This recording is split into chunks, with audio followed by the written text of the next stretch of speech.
যেদিন সংসদ শেষ হলো, একজন সাংবাদিক জিজ্ঞাসা করতেছিলেন যে হচ্ছে প্রথম অধিবেশন শেষ হলো, সর্বকনিষ্ঠ এমপি হিসেবে আপনার উপলব্ধি কি, কি মনে হচ্ছে, কেমন এনজয় করেছেন? তা আমি ওনাকে দুইটা শব্দ বলেছিলাম। আমার কাছে মনে হচ্ছে যে এটা প্রতারণা এবং প্রবঞ্চনার সংসদ। একবারে সংসদের শেষ দিন, প্রথম অধিবেশনের শেষ দিন যখন বের হয়ে আসি, আমি অঙ্ক মিলাতে গিয়ে আমি চিন্তা করি যে আসলে কি পেলাম, কি চিন্তা করে এই সংসদে আসলাম।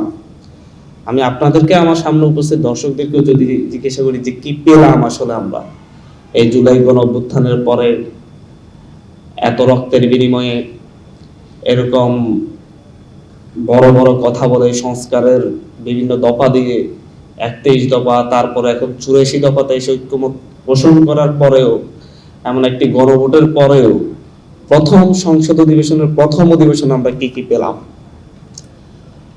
আমরা পেলাম হচ্ছে একটা বিশেষ মুহূর্তে সরকারকে যখন হচ্ছে রাষ্ট্র পরিচালনার স্বার্থে কিছু অধ্যাদেশ জারি করতে হয়েছিল নিজেকে একটু শক্তিশালী করার জন্য, রাষ্ট্র পরিচালনার স্বার্থে, কিন্তু নির্বাচিত সরকার এসে সেই অধ্যাদেশগুলোকেই, যেগুলা তাদের ক্ষমতাকে আরো শক্তিশালী করবে, সরকারি দলকে আরো বেশি ইম্পাওয়ার করবে, সেই অধ্যাদেশগুলোকে বিলে রূপান্তর করলো, বিল এনে আইনে রূপান্তর করলো। তার মধ্যে একটা আইন ছিল হচ্ছে স্থানীয় সরকার ব্যবস্থা সংশোধন আইন বা বিল 2026।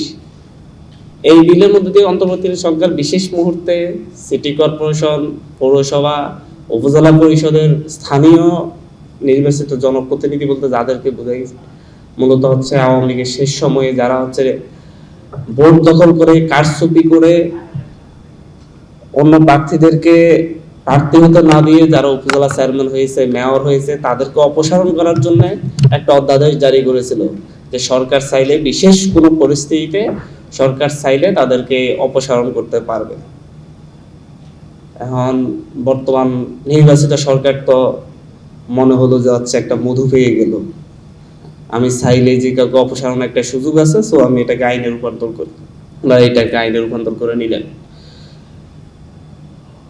যেগুলা তাদের কাছে মিষ্টি লেগেছে, মনে হলো যে হচ্ছে দীর্ঘ সময় ক্ষমতায় থাকার জন্য তাদের পথ প্রশস্ত করে দিবে, সেগুলো আইনে রূপান্তর করলো। এরকম যে ইস্যুগুলো রয়েছে, এর মধ্য দিয়ে মূলত হচ্ছে স্থানীয় সরকার ব্যবস্থা, যদি বিরোধী মতের কেউ থাকে, সরকার কোনো ব্যাখ্যা বিশ্লেষণ ছাড়াই, কোনো তদন্ত ছাড়াই নির্বাচিত যে কোনো প্রতিনিধিকে চাইলে অপসারণ করতে পারবে।